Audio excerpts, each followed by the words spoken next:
By almost every official measure, the economy is doing fine. So why does it feel like everything is falling apart? If you look at the surface level data, the government dashboard is glowing green. Unemployment is sitting around 4.4%, job growth appears to be steady, and the gross domestic product is still moving upward. Yet talk to the average person, and the story flips. People are stretched thin. They are taking on second jobs, draining their bank accounts, and struggling to cover grocery bills. There is a massive disconnect between the headlines and everyday life. The metrics are lagging behind a reality that has already shifted. We are currently operating under the exact conditions that define a major downturn, even without the official label. This dissonance exists because we are living in a data lag. The everyday experience of the public has outpaced the instruments the government uses to track it. To understand why the data is lagging, we have to look at the National Bureau of Economic Research. The NBER is the official arbiter of the U.S. economy. They are the only institution that gets to declare when a recession begins and ends. But they don't ring a bell the moment the economy contracts. Their methodology requires comprehensive, confirmed data. They wait anywhere from 6 to 18 months to gather the numbers before they make a ruling. By definition, recessions are always declared retroactively. This timeline chart compares the real-world start of the global financial crisis to the official NBER declaration. The 2008 recession actually started back in December 2007, but the NBER didn't make it official until December 2008, a full year later. We saw the same pattern with the dot-com bubble. The economy broke in March 2001, but the NBER waited 8 months until November to confirm it. Because of this systemic delay, the public is forced to navigate the pain of a contraction months before receiving any official acknowledgement that it is actually happening. Let's look at how this plays out in the real world, starting with the most celebrated metric of all, the 4.4% unemployment rate. This chart breaks down the labor force to show what that 4.4% hides. The official rate only counts people actively looking for work. Since the pandemic, 1.6 million Americans stopped looking entirely, simply vanishing from the statistics. Meanwhile, for the people who are working, the quality of employment is rapidly deteriorating.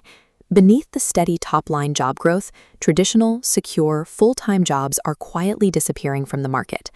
This flowchart reveals the accounting magic holding the labor market together. If one person loses a salary job and takes 2 part-time gigs to survive, the government logs 2 jobs created. 1 loss, 2 gains, a net addition of 1 job. In 2025, this trick masked a harsh reality. A net gain of 181,000 jobs was reported, while 4.4 million Americans were forced into part-time work, unable to find full-time work. The result is a workforce technically employed, but financially unstable. The media frequently points to strong consumer spending as proof of economic health. But since 2020, cumulative inflation has risen over 25%. Consumers are spending more simply because the cost of basic necessities has surged. This graph tracks how people afford higher prices. They're borrowing, not earning more. Credit card debt hit a record $1.28 trillion. Simultaneously, the personal savings rate plummeted from a historical 8% down to just 4.5%. And the corporate world is showing the exact same cracks.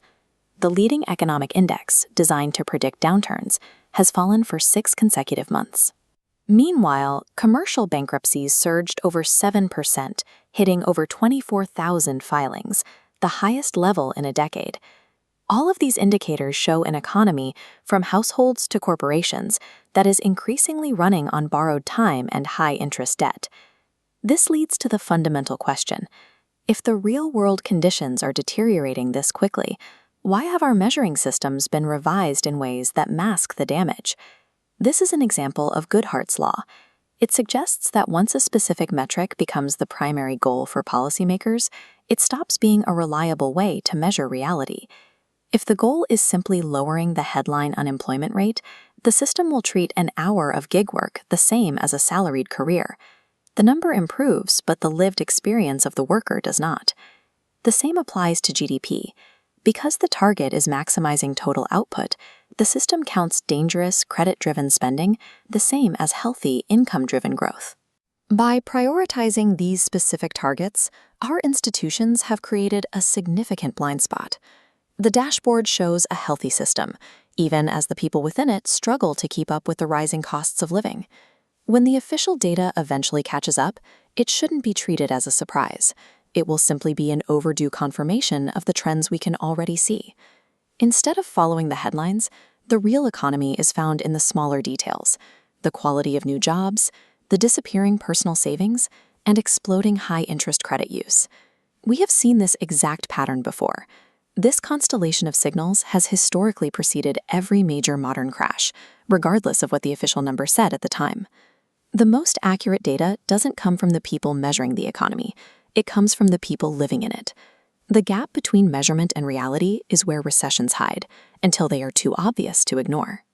The only question that remains is who will be prepared when those two worlds finally align.